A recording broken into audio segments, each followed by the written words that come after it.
Film with Friends, brought to you by our sponsors at FanDuel and SeatGeek. More on them later. Right now, it's Chargers week. And I know Patriots fans aren't excited about the prospect of the Patriots actually pulling out another win this season. But as I keep saying, it's football, and between the whistles, you cannot tank.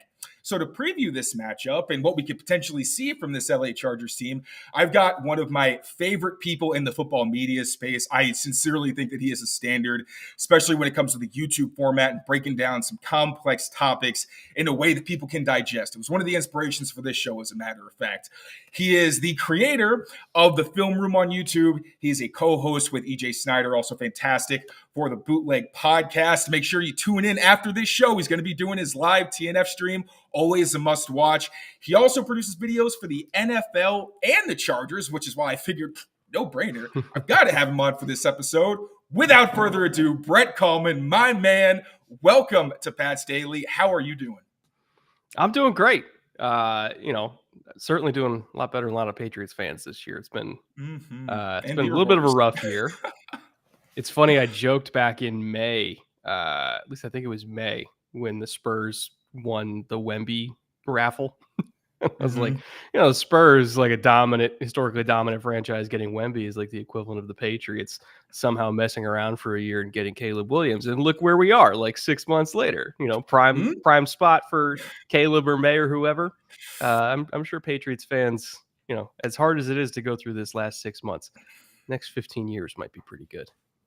Fingers crossed, man. So before we get into the Chargers, like you're here, I got to ask you Pat's related question real quick. One, from your perspective, because you study these teams, you understand them more than a lot of people, especially on the outside. How did they get here? And also, you mentioned Caleb Williams. After that, do you still think that Caleb Williams is the guy for them? Or could it be somebody like, I know a lot of people love Drake May. I have fallen in love with Jaden Daniels personally. Do you still think if they could have their pick, that Caleb is the guy for them? So it kind of depends, because I also love Jaden too. Like, he's going to be a top 10 pick. I think Thank you. Hayes out the barn on that one, right? When I look at what's wrong with the Patriots overall, and I say this as somebody who saw this up close, I was in Dallas at the Dallas game. I was about 15 rows back from the Patriots sideline on that one. Okay, like, it was not safe for work viewing that game, and the team just looks slow compared to top tier NFL teams. And when I was out on the field during warmups, like even just looking at the Cowboys warming up next to the Patriots, I was like, there's just a difference in talent level here, like all across the board.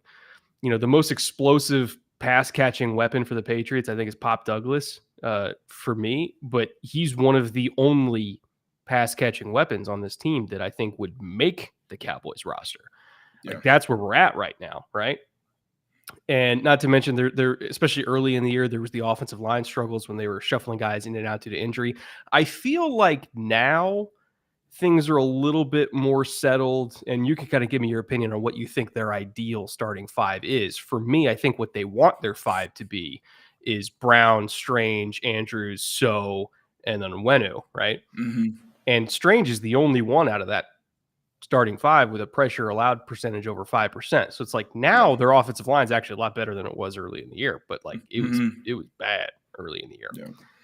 And so when you combine not really have any explosive weapons at all outside of Pop with a banged up, constantly shuffled offensive line with two quarterbacks who aren't explosive movers themselves and who aren't especially great throwers on the run, you have a recipe for disaster. Compound that with the Judon injury, compound that with the Gonzo injury, and the defense in general just getting banged up.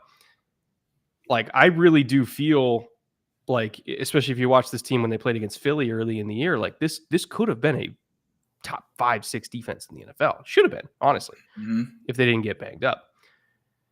And so overall, yes, the problem is injuries. Yes, the problem is the quarterback. Yes, the problem is, not hitting on a lot of receivers, and it all kind of compounded itself into one great, beautiful disaster this year.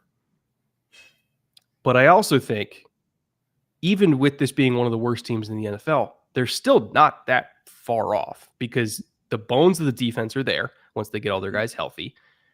The bones of the offensive line are there when everybody's healthy. You get a quarterback and you get 2 more pass catchers and you're doing okay.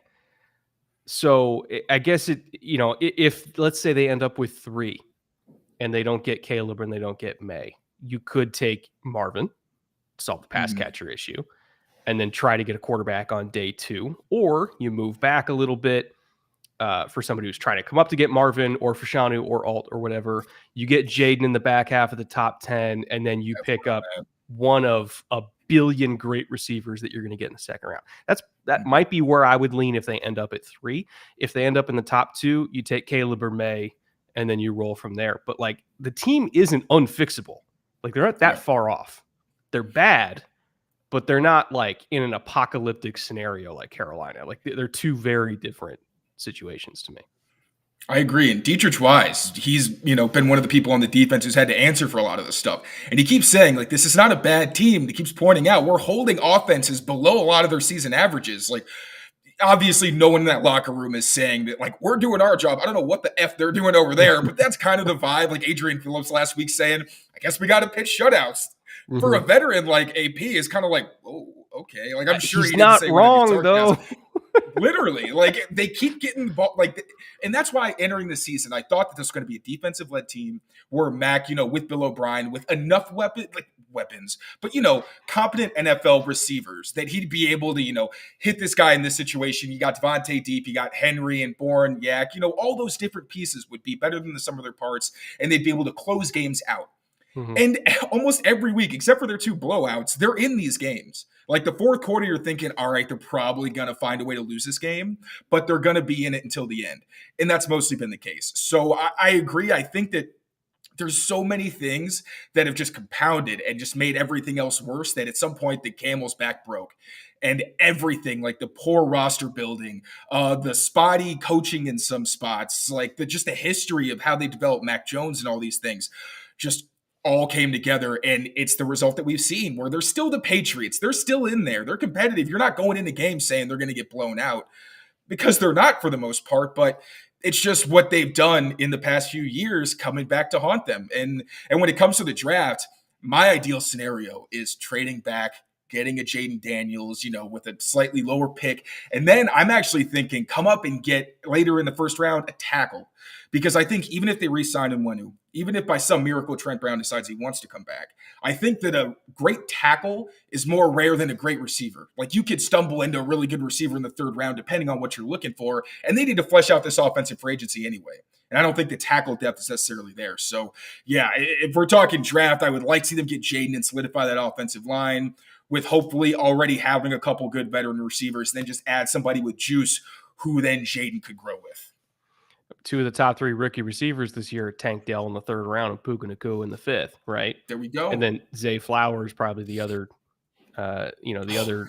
We don't say which, I mean, don't even get me started on Zay. Like, you and I were, yes. Yeah. You and I were heavy on Zay. Even the Patriots were heavy on Zay, right? Like, but when Gonzo falls in your lap, like, what are you going to do? That's the thing, is like, I don't think they expected that to happen. Like, I thought they were going to take Zay, and I think they thought they were going to take Zay. And then Gonzalez was just there at 17. They're like, okay, fine, right, sure, okay, but like, I think the plan was Gonzo, like, I really do. And then, or I think the plan was Zay, and then they just got lucky. It couldn't really go wrong. Like, they hit on Gonzo anyway. So, but it is an interesting what if. All right, but technically this is a Chargers episode. I'll try to have you back on so we can talk some more Pats. Maybe when the grass is a little greener, we get a little further away from the season and we can get a little more optimism. But before we get into those Chargers clips, real quick, going to send it over to our friends at FanDuel. We'll be back. Score early this NFL season with FanDuel, America's #1 sportsbook. Right now, new customers get $150 in bonus bets with any winning $5 money bet. That's $150 if your team wins. If you've been thinking about joining FanDuel, there's no better time to get in on the action, NFL. The app is so easy to use. There's a wide range of betting options, including you got spreads, you got your player props, you got over-unders, and more. So visit FanDuel.com/Boston and kick off the NFL season. FanDuel, official partner of the NFL. All right, so since we got one of the X's and O's figures in the football media space, you know this is going to be a situational football heavy episode. So we're going to focus a lot on the red zone and how Kellen Moore's offense is able to maximize guys like Justin Herbert, who also does such a great job with his eyes and his discipline in that regard and opening up windows. And then also Chargers playmakers just making plays on their own. So the first one that we've got is going to be an example of Keenan Allen getting himself open in the red area. Brett, what do we got? So the thing that you need to understand with this Chargers offense, even though they have had plenty of issues this year, and I'll share my screen for you here. They're the fourth best red zone offense in the entire NFL in terms of converting red zone opportunities to touchdowns. It's almost at a 70% clip, which is Sheesh. That's gnarly. Like once they get in the red zone, they score the vast majority of the time. The Detroit game probably helped a little bit with that, where they scored 5 straight, but still, like they've been top 5 basically the entire year in terms of red zone touchdown efficiency. And one of the big things that they do, I think I got my screen here right. One of the big things they do is they come out in a lot of condensed looks like this one, where you get kind of like a loose bunch or a dirty bunch, whatever coaching terminology you want to use for it. And they do that so that they could do a whole bunch of switch releases, which are going to be great against man coverage. We know that. But B, if you're doing any sort of match concepts, or if you're doing either 4 over 3 or if you're doing 3 over 3, where it's, hey, I'm taking, first inside. Hey, I'm matching number 2. I'm taking first outside. Like whatever their rules are. And there's a whole bunch of different ways that you could play 3 over 3. But they kind of come out in these dirty bunches and a lot of condensed looks. This is kind of a 4 strong that they then motion out of. But they do that so that when they do these switch releases, they can especially do like a delayed switch. Because what you have to understand in terms of, how either man match or zone match principles, how they work out is you kind of play who's the final number 1, who's the final number 2, who's the final number 3. Doesn't matter what they are pre-snap, because 3 is going to be 1, 2 is going to be 3, and then 1's going to be 2, right? It's just we're playing what the final numbers are. But if you kind of delay that switch, and you're going to see them delay that with Keenan a little bit, where he slow plays it. Again, you got number 2. He's going to be the new number 1. Everett's going to, kind of run out here and be the new number 1. Or sorry, 2 is going to be the new number 3, and then Everett's going to be the new number 1. And Keenan's going to kind of delay it, slow play it, and he's going to be late and following in on this inside. And so 2 guys, when you kind of delay the switch that long, you have to commit at some point of like, he's mine and he's yours. And so they kind of either operate off of timing, or they operate off of, take too many steps and then boom, you're locked, right? Again, Right. Different defensive stats, different defensive coaches will determine like what the timing of it is when you're doing the switches and you're locking on your guy. They'll tell you like how long that you should be reading it before you're just locked and you go.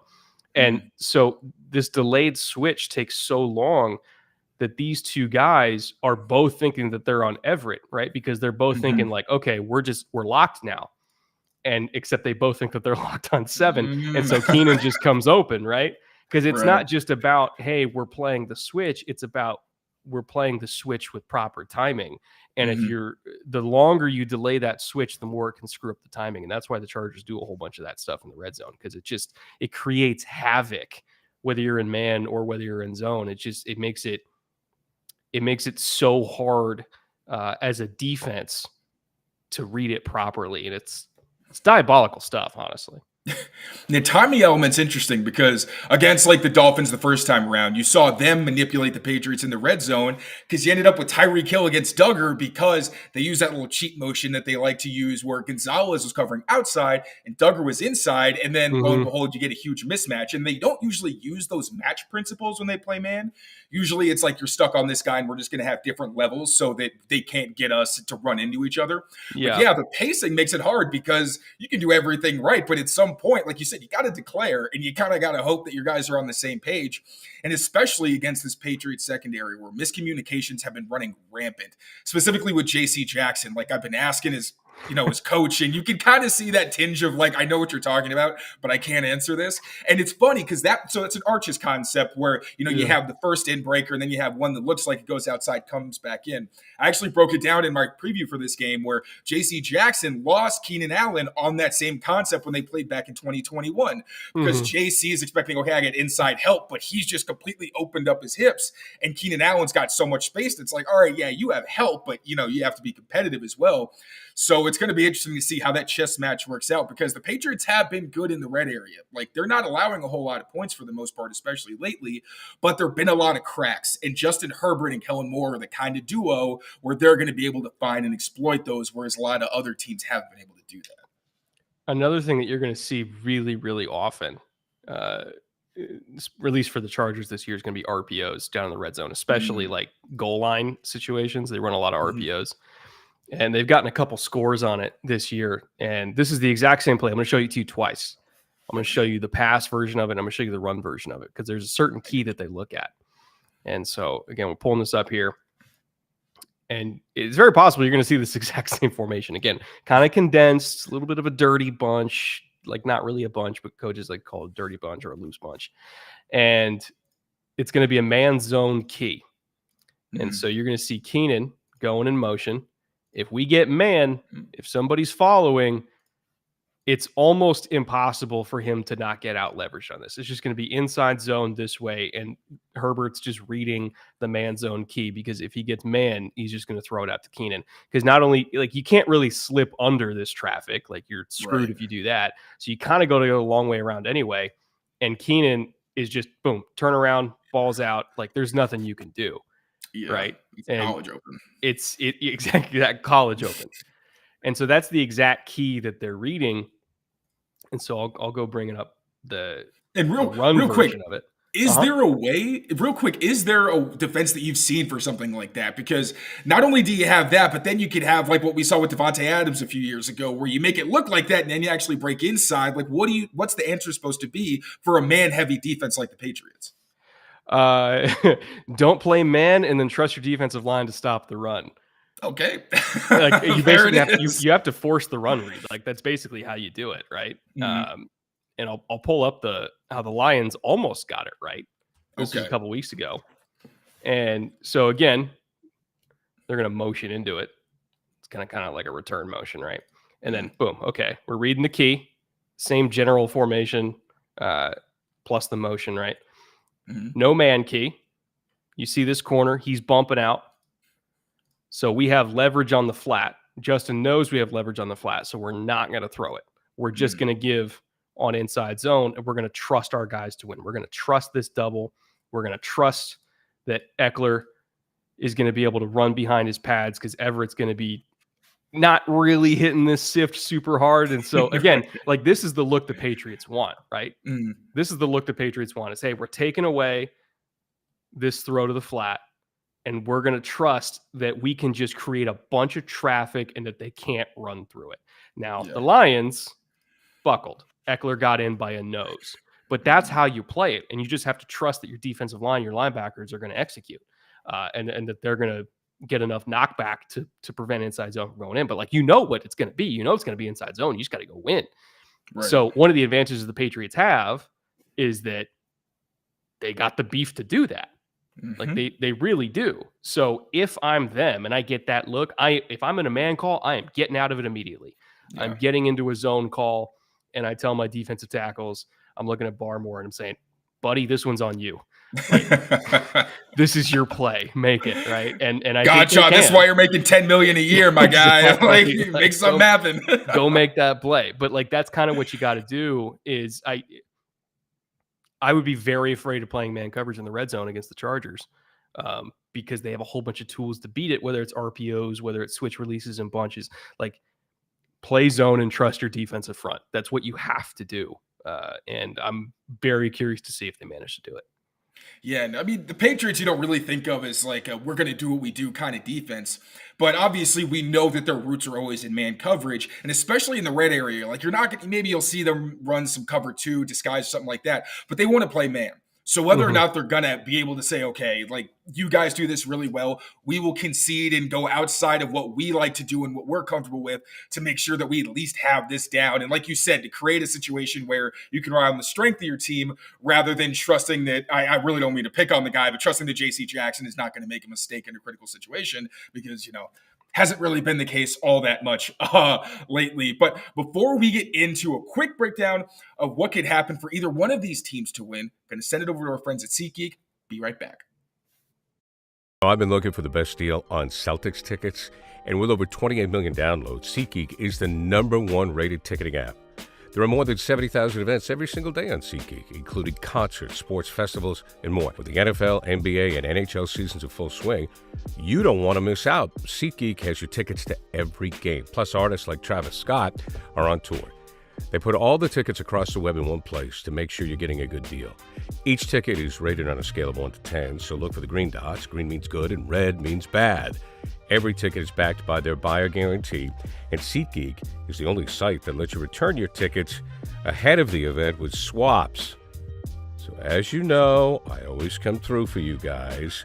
You can use my code DREAMERSPRO for $20 off tickets at SeatGeek. That's $20 off your first purchase with promo code DREAMERSPRO. Make sure you check the link in the description to download the app.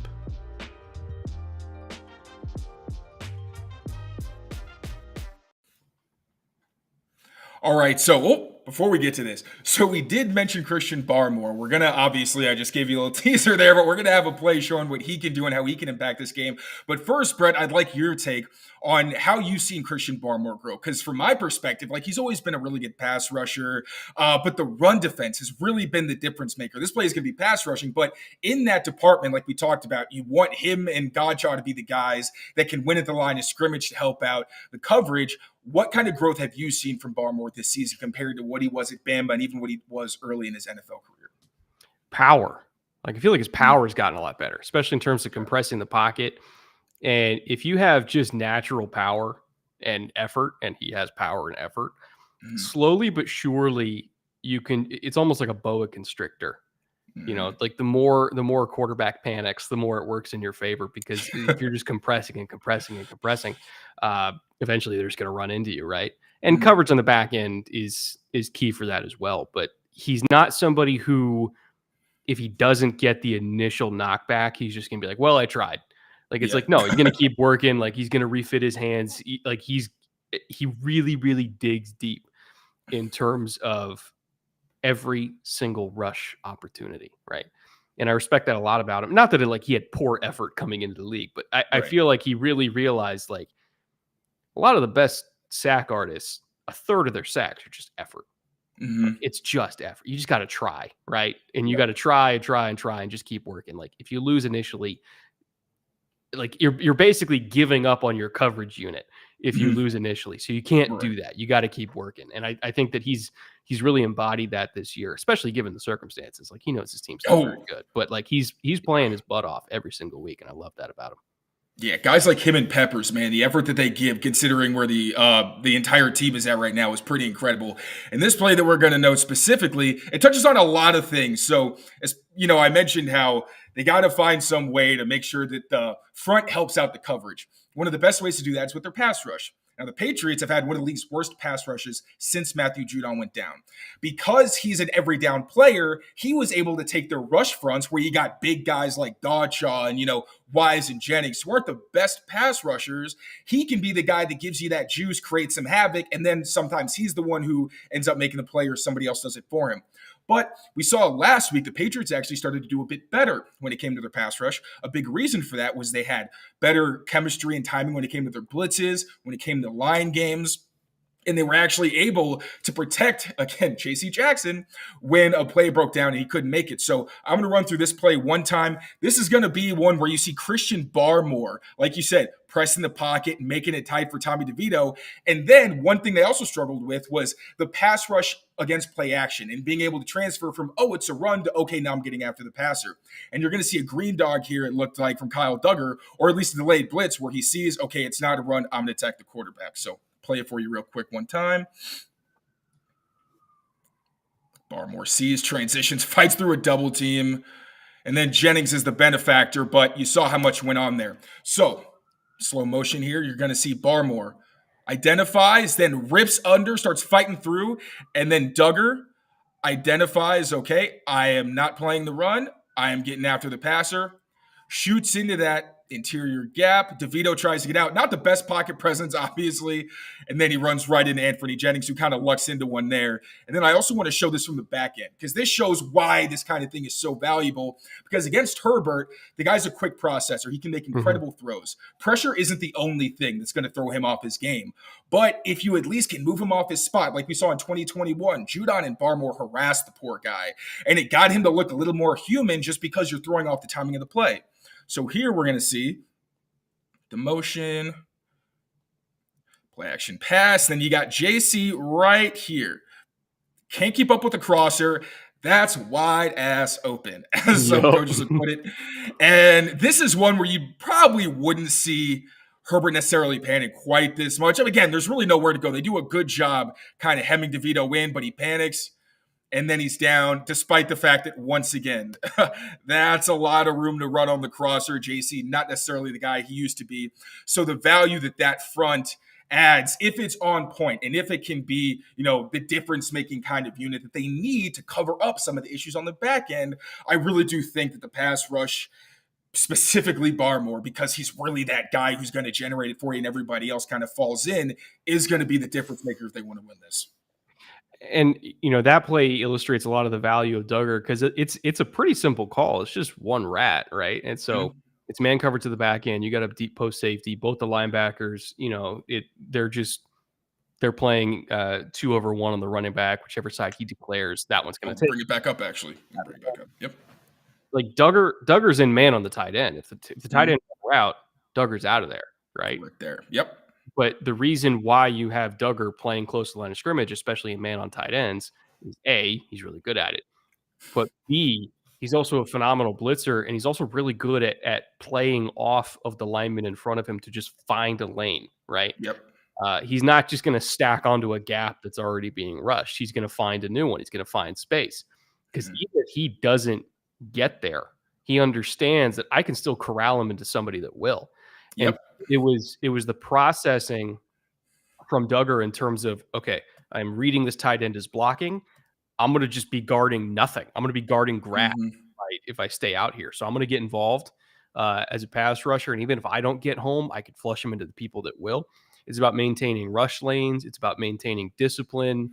It's about processing your assignment quickly and executing it quickly and helping out JC, because JC was getting cooked on that route. Like he's done, right? Like that's gonna be a 35-yard gain if Duggar doesn't rush, because that's what made DeVito move off his spot and drop his eyes and not see the crosser coming open. So that's what I like about this Patriots defense. Is like they cover each other. They help each other out, and they don't let each other get exposed. Because even if one guy messes up an assignment, 10 other guys are doing theirs, right? So, kudos to Duggar for that, and also kudos to Barmore and everybody who just kept working. I don't know if I would put JC on Keenan man-to-man. No. I mean, he's just a boundary. That's the scary part, is the Chargers can dictate whether Keenan's on JC, and that's quite scary. Yeah, and Chargers know JC quite well, so I would imagine they're gonna try to do that. Yep. So, all right, your thoughts. I think everyone understands that the Chargers are pretty heavily the favorites in this one. But if the Patriots win this game, what went right for them? And this is with the understanding that Pop probably isn't going to play because he's in concussion protocol for the second time. And Bailey Zappe is your starter, with Malik Cunningham looking like he might be the next man up, or at least someone who's involved in, certain packages. If the Patriots win this game, it's because they got turnovers and ran the ball. Like they're gonna have to get a +2 in the turnover margin to win this game. I think. Yep. Do you think they can get that? Maybe. Right? They got the turnover streak, but the Chargers don't really give the ball away like that. So it's not easy. It's not, especially against Justin Herbert. It's not easy. but they're going to have to, or they're going to have Right. to, make a crazy play on special teams. I think it was the Philly game where they did that, where they got the guy off the edge for the block I kick. think it might have been the Dolphins. I think it was the Maybe it was the Dolphins. Dolphins game. It was one of those early season games. Yeah. Looking back on it now, they were kind of pulling out every trick in the book they had in the first few weeks because they had to. Like, there was no the other 3 way. safety shell where they're just like, we got to find some way to slow down Tua and Tyreek. I don't care They if were we look doing silly. everything. They're like, look, we're not very good. We got to try some weird stuff. It worked, sort of, almost, kind of.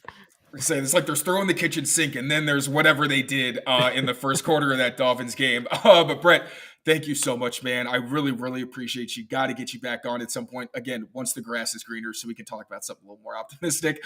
But please let the people know, if they don't know already, where they can find you and your fantastic work, including the pod you're about to hop onto a little while after this. Once again, thank you for coming on for that. Yeah, you can find me on my channel at Brett Kollmann. I just did a Patriots episode on this offense, if we want to call it offense, not too long ago, kind of breaking down all the issues. And then tonight over on the Bootleg Football Podcast, which is my other project, we're actually doing a TNF live stream, watching Seattle and Dallas, and watching Deron Bland and Micah Parsons go to work again. I'm sure Patriots fans are still heavily scarred from that, but come by, watch the game with us, hang out. Should be a good night.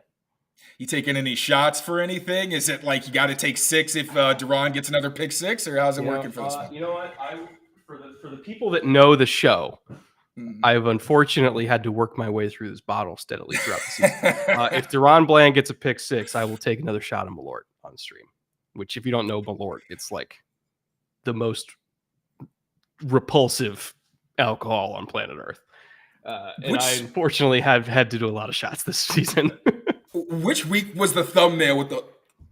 Oh God, I think that was the one where I was being cheeky and I was like, I'll take a shot of Malort every time the Bears score, because Malort's the Bears, in Chicago, and then the Bears scored 40 points. I got detonated in that game. It was not good for me.